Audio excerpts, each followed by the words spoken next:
इस सेक्शन के अंदर एक छोटा सा क्वेश्चन है, महत्वपूर्ण क्वेश्चन है। बोर मॉडल द्वारा हाइड्रोजन परमाणु के स्पेक्ट्रम की व्याख्या कीजिए। आपने बोर मॉडल में बहुत अच्छे विस्तार से पढ़ा है। उसमें जो इलेक्ट्रॉन चक्कर लगाता है निश्चित कक्षा में, तो उसकी ऊर्जा कितनी होती है। ऊर्जा का सूत्र हमने क्या देखा है, En = -1/8 mz² e⁴ n² h²ε0। यहाँ नियतांक कौन कौन से हैं? m इलेक्ट्रॉन का द्रव्यमान, E इलेक्ट्रॉन का आवेश, h प्लैंक नियतांक, ε0 वैक्यूम की परमिटिविटी विद्युतशीलता। इन सब का मान रखकर हम देखते हैं कि ये एनर्जी किस पर निर्भर करती है, केवल और केवल ये तो सारे नियतांक है, निर्भर करती है परमाणु क्रमांक Z पर और ऊर्जा स्तर की संख्या पर। ठीक है, Z² n⁴ पर निर्भर करती है। यानी जैसे जैसे ऊर्जा स्तर बढ़ता जाएगा ऊर्जा का मान क्या होता जाएगा, कम होता जाएगा, और जैसे जैसे परमाणु क्रमांक बढ़ता जाएगा ऊर्जा का मान बढ़ता जाएगा। ठीक है, जैसे पहली कक्षा की बात करें, हाइड्रोजन परमाणु के लिए पहली कक्षा की ऊर्जा -13.6 इलेक्ट्रॉन वोल्ट थी, जबकि यही ऊर्जा हीलियम की बात करें तो हीलियम के लिए कितनी हो जाएगी, हीलियम के लिए 2 2 दूनी 4 गुना हो जाएगी। और जैसे जैसे बढ़ते जाओगे आगे तो उसके लिए ऊर्जा और ज्यादा बढ़ती जाएगी, है ना। परंतु n का मान जैसे सबके लिए अलग है, जैसे देखें तो हाइड्रोजन परमाणु के लिए इससे हम सारे कांस्टेंट जो है नियतांक उनका मान रखकर, z का मान 1 रखकर जो एनर्जी आती है इलेक्ट्रॉन वोल्ट में, यानी ये एनर्जी आएगी जूल में, उसमें 1.6 × 10⁻⁻19 का भाग लगाकर जो मान आता है वो कितना आता है, -13.6 n² इलेक्ट्रॉन वोल्ट में आता है। अब यहाँ n की वैल्यू आप रखकर एनर्जी भी पता कर सकते हो। n की वैल्यू जब 1 हो तो एनर्जी कितनी होगी, E1 यानी -13.6, 2 होगी तो 2 का स्क्वायर यानी -13.6/2 की घात 2 यानी 4 का भाग लगाओ तो कितना आएगा, -3.4 इलेक्ट्रॉन वोल्ट। n का मान 3 रखो, 3 तिया 9 का इसमें भाग लगाओगे तो कितना आ जाएगा, -1.5। तो हाई एनर्जी लेवल्स हैं उनका भी आप एनर्जी वैल्यू पता कर सकते हो उनका स्क्वायर से भाग लगाकर। तो एक हम सिंपल सा देखते हैं कि इनको सबको हम किस तरह से अरेंज करें। एक लिखने का तरीका है, वो असलियत में ऐसा कुछ नहीं होता है ना। तो ये तो नैनो स्केल पे बहुत हाई मतलब मैग्निफिकेशन चाहिए होता है, हाई रिजोल्यूशन चाहिए होता है। इलेक्ट्रॉन माइक्रोस्कोप से भी एनर्जी लेवल देखे नहीं जा सकते, इलेक्ट्रॉन को नहीं देखा एनर्जी लेवल तो कहां से देखेंगे। तो अब ये एनर्जी लेवल अपने पढ़ने का एक तरीका है, बोर मॉडल ने जो बताया। तो यहाँ एक एनर्जी लेवल है n = 1 2 3 4। एनर्जी गैप आपको पता ही है, -13.6 है, -3.4 में जितना एनर्जी गैप है उतना यहाँ थोड़ी है, यहाँ तो कम है, -3 से -1 2 के आसपास, 2 से भी कम है ना। तो ये 2 के, और यहाँ कितना है, यहाँ 10 के आसपास। तो आपको गैप ज्यादा दिखाना पड़ेगा, यहाँ पर यहाँ कम दिखाना पड़ेगा।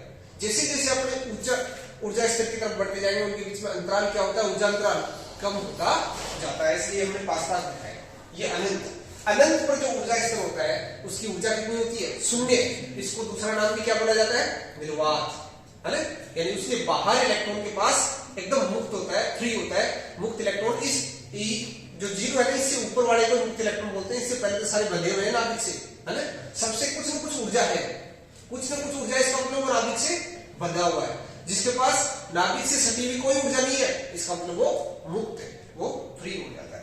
अब यहाँ पर हम देखते हैं कि यदि इलेक्ट्रॉन दूसरी ऊर्जा स्तर से पहले ऊर्जा स्तर में आता है, या तीसरी से पहले में आता है, चौथी से पहले में आता है, अनंत से पहले में आता है, तो हमें एक श्रेणी मिलती है, और वो श्रेणी क्या होती है, लाइमन श्रेणी होती है। और ये जो ऊर्जा का अंतराल है ये सबसे ज्यादा दिख भी रहा आपको। ये ऊर्जा अंतराल कौन सी में आता है, एग्जाम में से पूछा जाता है कि लाइमन श्रेणी कौन सी ऊर्जा अंतराल में, तो पैरामैग्नी भाग में आती है। ठीक है, विकिरण का जो भाग है उसमें कौन सा ऊर्जा अंतराल में आता है, पैरामैग्नी भाग में आता है।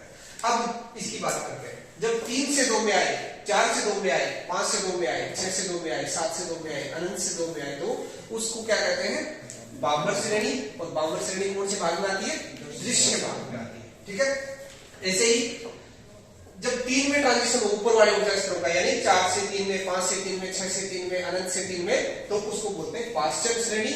और ये पाश्चन ब्रैकेट फुल, ये तीनों एक में ही आते हैं, तो आपको अलग अलग से याद करने की आवश्यकता नहीं। तीनों कौन से आते हैं, अवरक्त श्रेणी में आते हैं।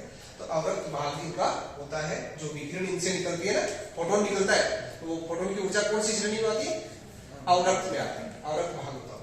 तो पाश्चन में ट्रांजिशन कौन से में होता है, तीसरे ऊर्जा स्तर में होता है, ऊंचे ऊर्जा स्तर से। ब्रैकेट में चौथे में आता है 5वीं से, छठे से, 7वें से ऊपर वाली ऊर्जा स्तर से कोई इलेक्ट्रॉन नीचे तरफ आता है तो वो ब्रैकेट श्रेणी प्राप्त होती है। और ये n=5 फुंड में क्या होता है 5वीं ऊर्जा स्तर के अंदर 6 से भी आ सकता है, 7 से भी आ सकता है, 8 से भी आएगा, 9 से भी आएगा, अनंत से आएगा, तो वो श्रेणी कौन सी प्राप्त होती है, फुंड श्रेणी प्राप्त होती है। तो ऐसा ही आपको इतना पूछा जाता है। और ये बोर मॉडल की मदद से हम क्या कर सकते हैं, हाइड्रोजन परमाणु के स्पेक्ट्रम जो देखो अब यहाँ नाम किसके आ रहे हैं, लाइमन भाई साहब का आ रहा है, बामन भाई साहब का आ रहा है, पाश्चंद भाई साहब का, ब्रैकेट और फुंड, ये 5 अलग अलग वैज्ञानिक है, इन्होंने खोज की थी किसकी, हाइड्रोजन परमाणु को, हाइड्रोजन गैस को एक ट्यूब में भर लिया और उसके ऊपर क्या लगाया, वोल्टेज लगाया और उन्होंने देखा कि उससे क्या मिला। सबसे पहले बामन ने देखा, बामन ने क्या देखा, जैसे ही उसके ऊपर वोल्टेज लगाया तो वो क्या हो गया, उस हाइड्रोजन गैस से लाइट निकली, लाइट का जो एनर्जी की रेंज होगी, एनर्जी की रेंज को क्या कहते हैं, स्पेक्ट्रम।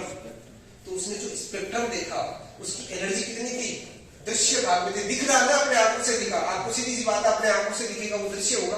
तो सबसे पहले बामन को दृश्य दिखा, पैरामेन ने नहीं देखा, फिर लाइमन ने खोज की तो लाइमन श्रेणी प्राप्त हुई, फिर पाश्चंद ने खोज की तो पाश्चंद को अवरक्त किरणें प्राप्त हुई, ब्रैकेट को भी अवरक्त किरणें प्राप्त हुई, फुंड को भी अवरक्त किरणें प्राप्त हुई, पर उन अवरक्त किरणों की जो ऊर्जा है वो अलग अलग प्राप्त हुई।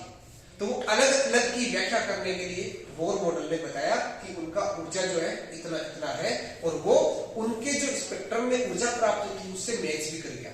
इसका मतलब बोर मॉडल हाइड्रोजन की तो एकदम सही व्याख्या कर पाता है, परंतु उच्च जो इलेक्ट्रॉन वाले हैं जिनकी संख्या ज्यादा होती है, उच्च परमाणु क्रमांक वाले जो परमाणु है उनकी बोर मॉडल व्याख्या नहीं कर पाता है। तो नेक्स्ट सेक्शन में हम ये देखेंगे कि बोर मॉडल कहाँ असफल होता है और किस तरह से हम